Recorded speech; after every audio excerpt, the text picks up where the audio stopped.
So, Excellency, yeah, I would like to follow up on Dr. Mari's questions on your view about Indonesia, especially on our philosophy Pancasila.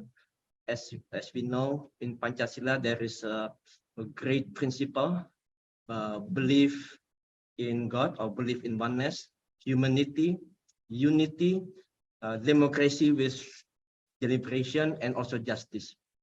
And also we believe on what we call gotong royong or mutual cooperation.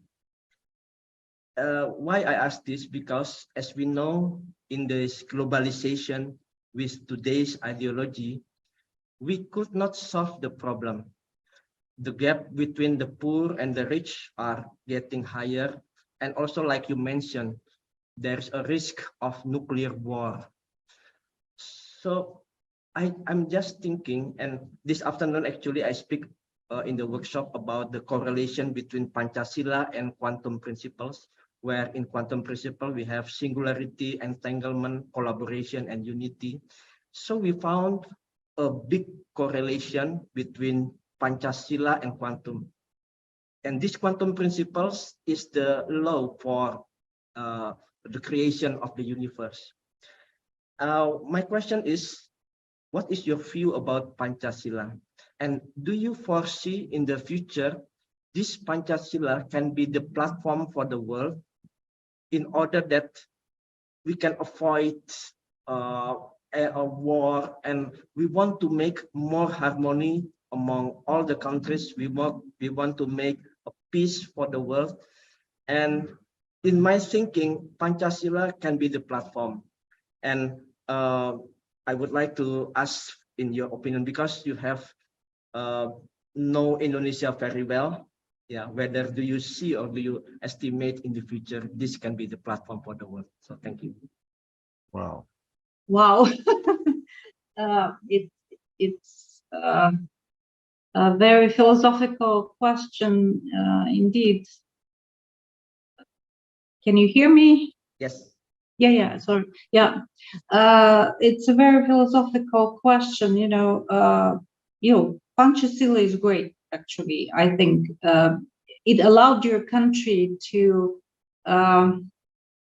successfully overcome all the difficulties and problems that every country encounters, problems and difficulties in its history, of course. And so far, your country, your people, using Pancasila, have overcome this difficulties, and your country is developing. Your country,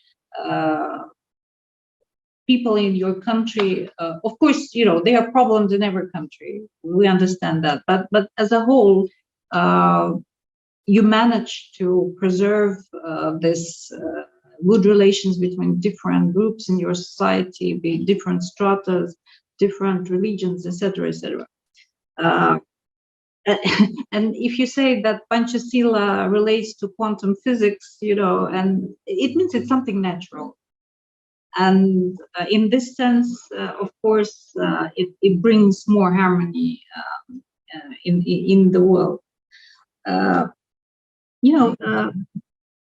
From my point of view, if everyone could adopt the Pancasila, of course, that would be great. But unfortunately, we see that in the world, it's not happening.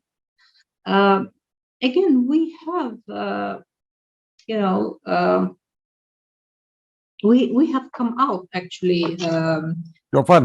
Mankind have come out with some basic rules, especially after World War II, that allowed us as mankind to live and to avoid conflicts that would destroy our civilization so far. Unfortunately, now we see that these principles are being discarded, and they are being replaced by other things which are very different. Of course, you are familiar with the concept of the rules-based world order. In principle, that sounds good. But if you think about it, and it's very much promoted by the US and Europe, but if you think about it, why do we need this new set of rules, and who will be the parties who will actually write these rules? That's the question we are asking. What's wrong with the international law? What's wrong with the UN Charter? Why do we need this new set of rules? And when they are written, will Russia take part in the establishment of these rules? Will Indonesia take part? Will China take part? I very much doubt it. Again, we are in a transition period, and the former masters are losing this competition. That's why they need the new set of rules, because in the old set of rules, they are losing the competition, both economically and ideologically and politically, to other center of power. So that's what in the old set of rules, that's why they want to change the rules. So I cannot find any fault with Pancasila. The problem is, will everyone agree to that?